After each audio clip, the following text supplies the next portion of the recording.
ආයිබෝවන් සුබ දවසක් හැම දිනකටම. මම ඔබෙන් ඇහුවොත් ලංකාවේ ජනප්‍රියම පානය මොකක්ද කියලා අනිවාර්යයෙන්ම ඔබ කියන්නේ තේ කියලා. ඒ තරමටම තේ කෝප් එක රස පහස අපට සමීපයි. දුප්පත් පොහොසත් ભેදයකින් තොරව විඩාව සංසිඳවන ආස්වාදයක් ශරීරයට ලබා දෙන හොඳම පානයක් තමයි මේ තේ කියන්නේ. වතුර වලට පස්සේ ලංකාවේ වගේම ලෝකේ ප්‍රධානතම ජනප්‍රියම පානයක් වන්නේ තේ. ඒ තරමටම ලෝකේ සෑම රටකම පාහේ මේ තේ වල තියෙන විශාල ඉල්ලුමක්. ඒනොත් අපේ මේ ලංකාවේ තේ වලට ලැබෙන ප්‍රධාන තරම් ඒ රසයෙන් සහ ගුණයෙන් යුතු හොඳම තේ නිෂ්පාදනය කරන්නේ ලංකාව නිසා.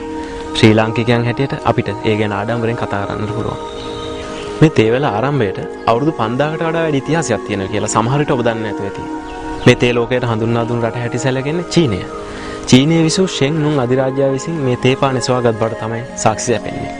ඊට පස්සේ යුරෝපයට මේ තේ හඳුන්වා දීම සිදු කරන්නේ 1560 දී පමණ.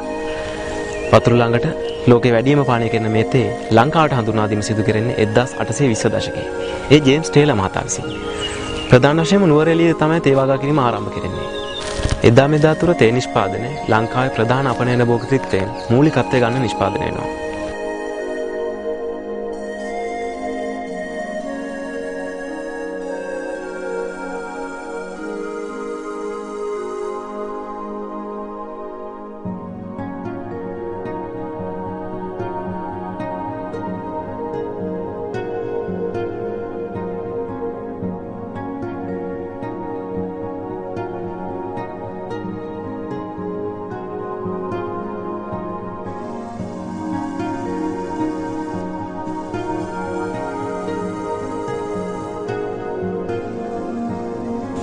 අද වන විට නුවරඑළිය ඌව පළාත, දිඹුල, උඩුපුස්සැල්ලාව, සබරගම් පළාත, රුහුණ ආදී පළාත් සහ ප්‍රදේශවල මහා පරිමාණයෙන් තේ වගා සිදු කරනවා.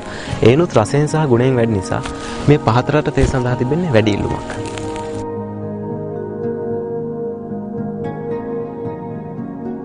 ඔබ දන්නවද මේ තේ දල් රසවත් තේ කෝප්පයක් පිළියෙල කිරීම දක්වා පියවර කීයක් සූදානම් කළ යුතුද කියලා? තේ කෝප්පයක් බොන තරම් ලේසි පසු නෑ ඒ කටයුත්ත.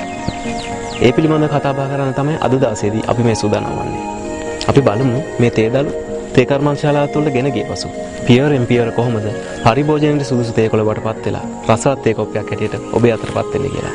මේ වැඩසටහන අවසානයේදී ඔබට මේ පිළිබඳව පුළුල් දැනුමක් ලැබෙයි කියලා අපි විශ්වාස කරනවා.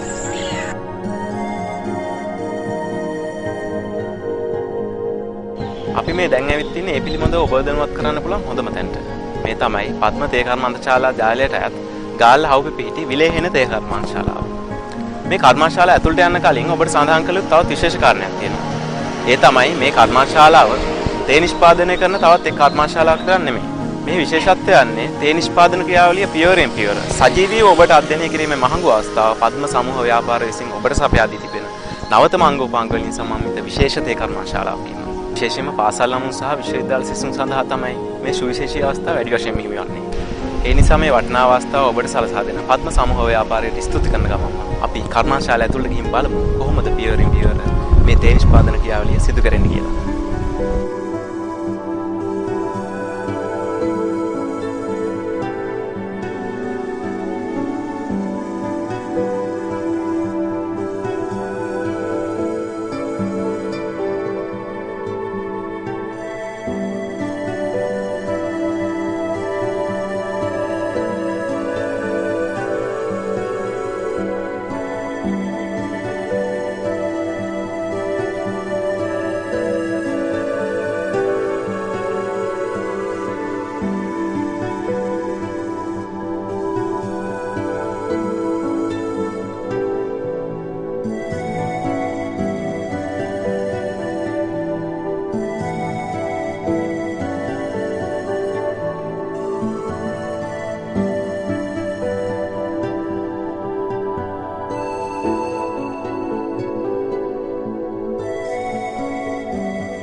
මේ තමයි කර්මාන්තශාලාවක පළවෙනිම අංශය මැලවීමේ අංශය. මේකට විදරින් ඒරියා කියලා තමයි කියන්නේ. මෙතනින් කරන පළවෙනි කාරණාව තමයි අපි සැපයුම් කරුවන්ගෙන් ගන්න දළු මේ ටොප් වල මේ කියන්නේ නැත්නම් ඩ්‍රෝනිකා වල ධාරිතාවට අනුකූලව අසුරාගෙන මෙහි පවතින ජල ප්‍රතිශතයෙන් යම්කිසි ප්‍රතිශතයක් ඉවත් කිරීම. ඒ කියන්නේ අන්න ඒකට තමයි අපි කියන්නේ විදරින් කියලා. කියන්නේ මැලවීම කියලා. එහෙම කරන්නේ ප්‍රධාන හේතුව තමයි අපිට ඇඹරීමේ ක්‍රියාවලියට සුදුසු දළු ප්‍රමාණයක් හදාගන්න එක තමයි මේ අංශයෙන් කරන්නේ. මේකට සාමාන්‍යයෙන් අපි පැය 12ක පමණ වේලාවක් මේ කාර්යය සඳහා වෙන් කරලා තියෙනවා. ඒ කියන්නේ මෙම දළු වල තියෙන ජල ප්‍රතිශතය ඉවත් වෙන්න අනිවාර්යයෙන්ම පැය 12ක විතර කාලයක් මේ සඳහා ගත වෙනවා. ඉතින් ඒ කාර්යයෙන් අනතුරුව අපි සූදානම් කරනවා ඇඹරීමේ අංශයට.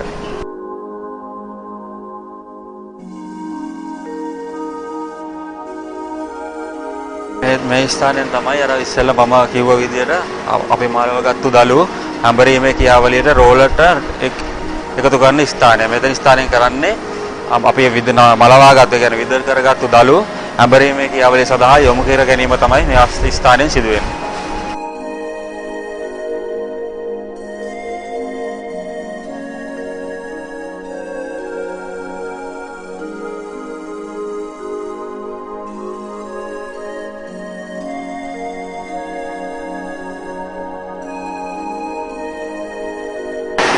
මැලවීමේ අංශය තුල මලවාගත්තු දළුව රෝලට අපි යොමු කරනවා කියලා ඉස්සෙල්ලා පෙන්නවා.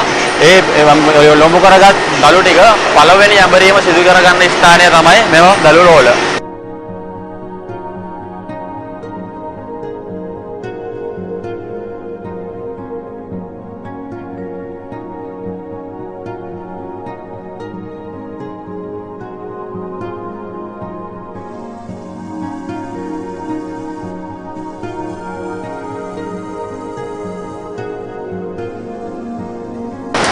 පළවෙනි රෝලෙන් අබරා ගත්තට පස්සේ මේ උදාහරණ දළු පළවෙනි රෝල් බේකර් එකේ අලා ගැනීම තමයි මෙම යන්ත්‍රයෙන් සිදුවන්නේ. මෙහි කරන්නේ ප්‍රධාන කාර්යය තමයි අබරාගත්තු දළු වල තියෙන කුඩා කොටස් මේ දලක් වගින් යටට හලලා ඒ නැවත අබරා ගැනීමට තියෙන කොටස් වලින් අර කුඩු ටික වෙන් කර ගැනීම තමයි මෙම යන්ත්‍රයෙන් සිදු කරන්නේ.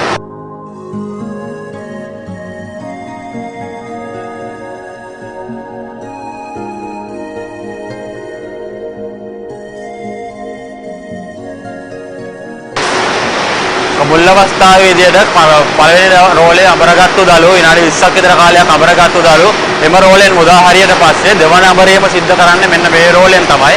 මෙම රෝලෙත් ඒ ආකාරයටම විනාඩි 20ක් පමණ කාලයක් දළු ටික අබරා ගැනීම කරනවා. මොකද අපිට දළු යම් කොටස් වලට වෙන් කර ගන්න අවශ්‍ය නිසා. මේ ආකාරයට 3-4 ගමනක් අපි මෙම අබරා ගන්න දළු 3-4 ගමනකට අබරා ගැනීම සිද්ධ කරනවා.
මේ අංශය තමයි කහඩ විපීමේ අංශය. ඒ කියන්නේ පෙර්මනන්ටින් කරන අංශය.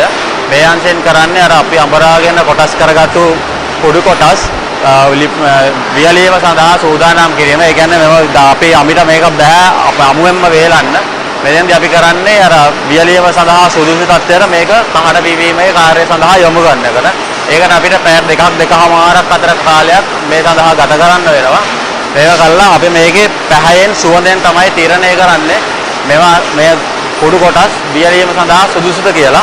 අපිට බලන්න පුළුවන් මේක මෙහෙම දැන් මේ අබරාගත්තට අනතුරුව අර අඹරා ගැනීමේදී තිබිච්ච කොළ පැහැය මේන් වෙනස් වෙලා දුඹුරු පැහැයට ලක් වෙලා තියෙනවා. ඒ කියන්නේ මෙව කොටස් සුදුසු වෙලා තියෙනවා වියලා ගැනීමේ අංශය සඳහා.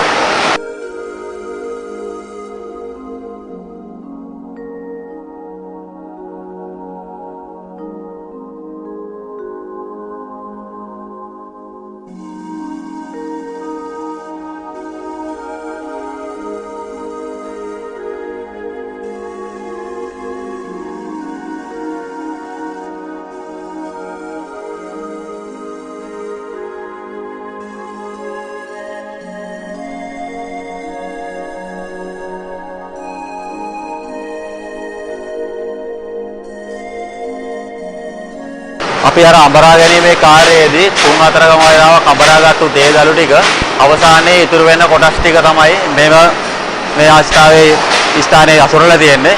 මේකට අපි කියනවා බිග් බල් කියලා. ඒ නැත්නම් මහ කොළ කියලා. අපි මේකත් අර ලිපෙර වියලා ගැනීමේ අංශයට යැවීම සඳහා සූදානම් කරන්න තමයි මේ ස්ථානයේ අතුරලා තියෙන්නේ. අපි මේවත් අඟල් 3-3මාරක් අතර ප්‍රමාණයකට අතුරාගෙන තිබිලා පැය 2මාරක් වගේ කාලයක් මේ ස්ථානයේ කහර බිපීමේ කාර්යය. ඒ කියන්නේ පර්මනන්ටින් වෙන්න ඉඩ දීලා තමයි අපි වියලා ගැනීමේ අංශයට ඉදිකුත් කරන් ලබන්නේ. ඉතින් මෙහෙදී අපි දනවා මේක අපිට බලා ගන්න පුළුවන් නිතරම මේක අපිට අර කොළ පහ ගැටිය වෙන්න වෙලා අපිට මේක අර දුඹුරු පහ ගැටියක්. අර අපි ඉස්සෙල්ලා බැලුවා වගේ සුවඳෙරුත් වෙනස් සුවඳක් ඇවිල්ලා තියෙනවා. ඒ කියන්නේ අපිට මේක වියලා ගැනීමේ අංශයට ලබා දෙන්න සුදුසු තත්යක තමයි මේව දළු කොටස් පවත්ලා තියෙන්නේ.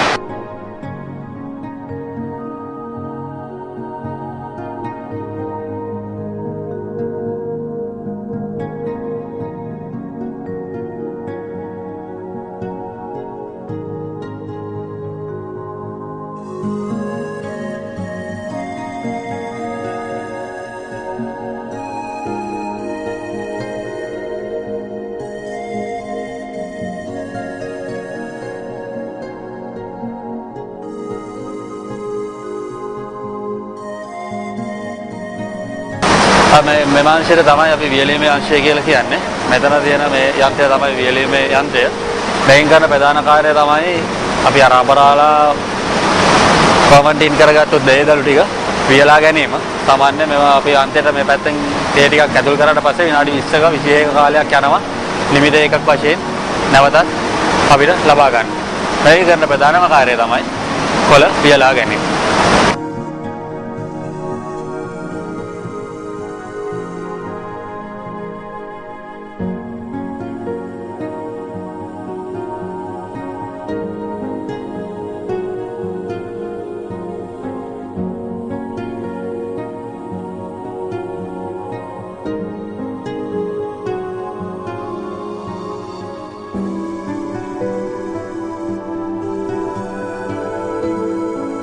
මේ තමයි අපි වර්ග කිරීමේ අංශයේ මුලින්ම අපිට හම්බ වෙන ෆයිබර් එක්ස්ට්‍රැක්ටර් කියන යන්ත්‍රය. මෙහෙන් කරන්නේ අපි අර වියලාගත්තු තේ වල තියෙන කසල තේ කොටස්, ඒ කියන්නේ කැඳි කොටස් වෙන් කර ගැනීම තමයි මේ යන්ත්‍රයෙන් සිදු වෙන්නේ. වියලා ගැනීමේ නලතුර විනාඩි 10-15කින් පස්සේ තමයි අපි මෙතෙන්ට යොදාගන්නේ. මෙතෙන්දී අපි මේකෙන් අපිට පැයකට කිලෝ 300-350ක් අතර ප්‍රමාණයක් නටු වයින් කර කැඳි වයින් කර ගැනීමේ කාර්යය සිදු කරගන්න පුළුවන්.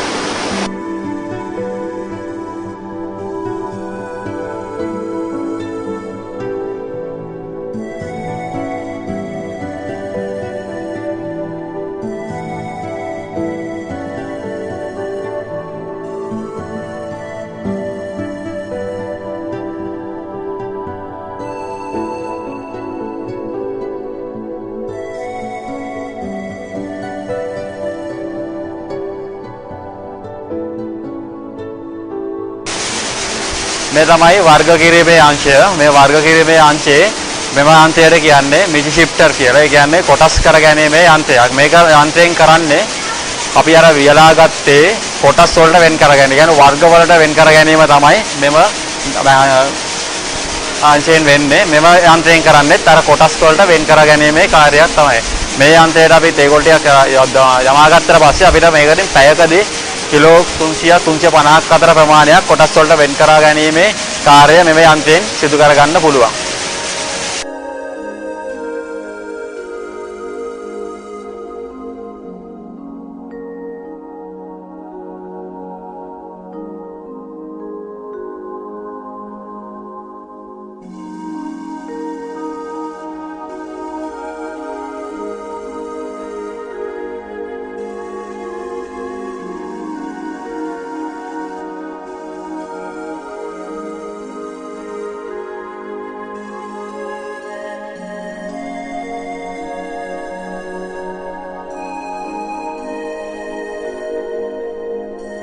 වර්ග කිරීමේ අංශයේ තියෙන තවත් එක් අංශයක්.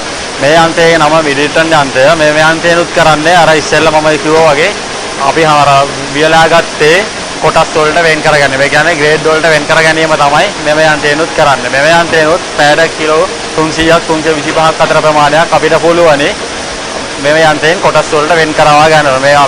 මේ අංශය ක්‍රියාත්මක කිරීමේදී අනිවාර්යයෙන්ම මේ අංශ දෙකම දැල් දෙකක් යොදලා මේ පැත්තෙන් නිකුත් කරන තේ ටික මේවා දැලේ ඒකාකාරීව ගමන් මාර්ගයකින් නැවතත් ඉදිරියට කර ගැනීම තමයි මේ යන්ත්‍රයෙන් කරන පළවෙනි කාරණාව. මේ යන්ත්‍රයෙන් කරන ප්‍රධානම කාරණා තමයි අර ඉස්සෙල්ලා වගේම අපිට කොටස් වලට වෙන් කරවා ගැනීම කාර්යයක් තමයි මේ යන්ත්‍රයෙන් තවදුරටත් සිද්ධ වෙන්නේ.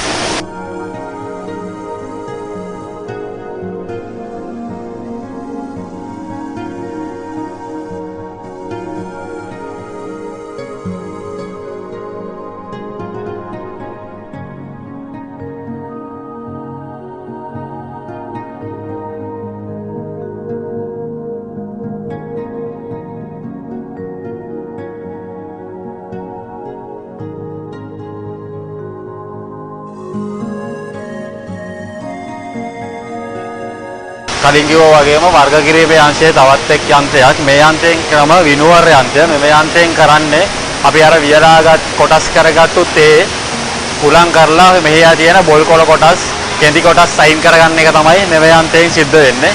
මේ යන්ත්‍රයෙන් අපි මේ ස්ථානයෙන් යොදන තේ කොළ ටික අපි මේ කන්වයර් එකක් දිගේ උඩට යවලා පංකාවකට අලා ගන්නවා. ඒ පංකාවෙන් කරන්නේ අර මේකේ තියෙන බොල් කොළ කොටස් සහ කෙඳි කොටස් ඉවත් කර ගැනීමේ කාර්යයක් තමයි මෙම විනුවර යන්ත්‍රයෙන් සිද්ධ කරන්නේ.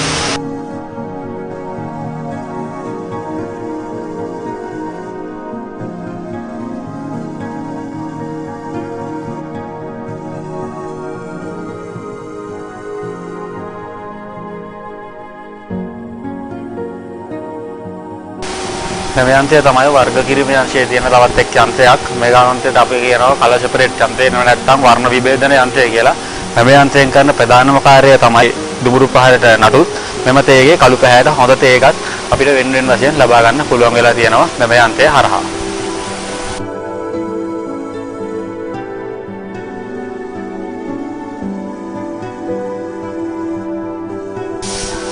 මේ තියෙන්නේ දැන් අපි කියුවා රන්ත සූත්‍ර ඔක්කොම අරගෙන අදාගත්තු තේ නිමිතේ වශයෙන් එකතු වුණාට පස්සේ අවසාන වශයෙන් කර්මාන්තශාලාවෙන් පිටට කර යාම සඳහා අසුරු මංශයට යාමට ප්‍රථමයෙන් තමයි මේ අසුරලා තියෙන නිමිතේ එකක් වශයෙන්. මෙන්න මේ අවස්ථාවේදී තමයි අපිට නිමිතේ එකක් හරියටම ලැබිලා තියෙන්නේ. අපිට බලා ගන්න පුළුවන් මෙම තේ ටික බැලීමේකොට අපිට මේකේ නටු තුඹුරු පහ නටු එතකොට බොල් කොටස් කිසිම දෙයක් අඩංගු වෙලා නැහැ. නිරන්තරයෙන්ම තියෙන්නේ කළු තේ එකක්. ඇසුරුම් කිරීමට සුදුසු තත්ත්වයට පස්සෙච්ච තේ එකක් තමයි මේ අවස්ථාව වෙන විට අපිට ලැබිලා තියෙන්නේ. අපිට අවසන් වශයෙන් නිමිතේ එකක් මේ අංශයට එනකොට සම්පූර්ණයෙන්ම ලැබිලා.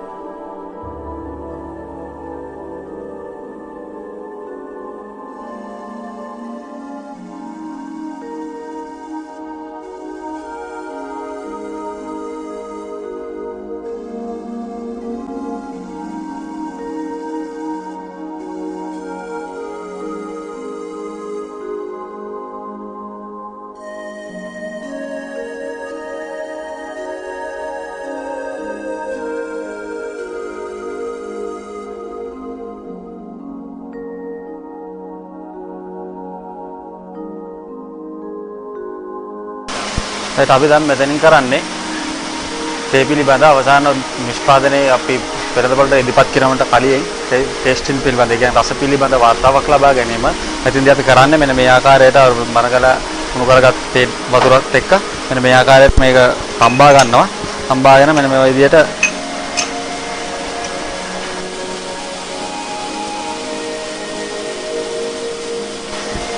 මම කෝප් එකට වෙන් කර ගැනීම සිදු කරනවා. ඒ කරලා අපිට පුළුවන් බීලා බලලා මේක රස පිළිබඳ අපිට තක්සේරුවක් සිදු කරගන්න.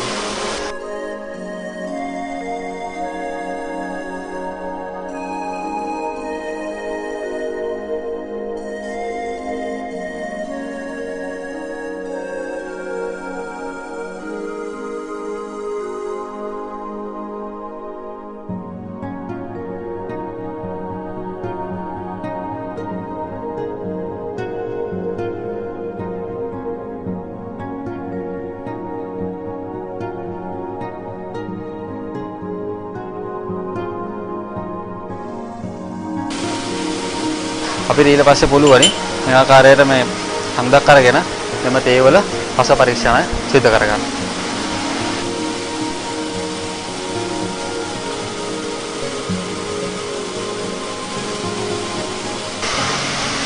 මේක පිනවා ඔබතුමාටත් පුළුවන් මේක දැන් රස පරීක්ෂණ සිදු කරන්න. කොහොමද අපේ තේ එක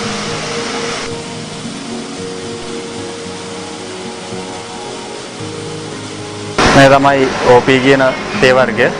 මේ අපිට බලා ගන්න පුළුවන් මේ තැඹුණාම තියෙන ආකාරය. මේ තමයි ඒව තැඹුණාට පස්සේ තියෙන තේවල පැහැය.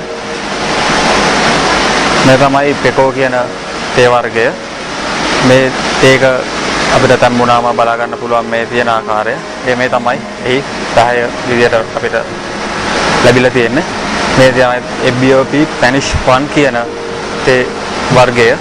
ඒ තේ වර්ගය අපිට බලා ගන්න පුළුවන් මේ පැහැයත් ඒ කොළ ස්වරූපයත්. අන්තිමට අපිට තියෙන්නේ FBOP Spanish Special කියන තේ වර්ගය. එම තේ වර්ගයේ තැඹුණම් බවට පසුව තියෙන ආකාරයත් එම තේවල පැහැයත් අපිට බලා ගන්න පුළුවන්.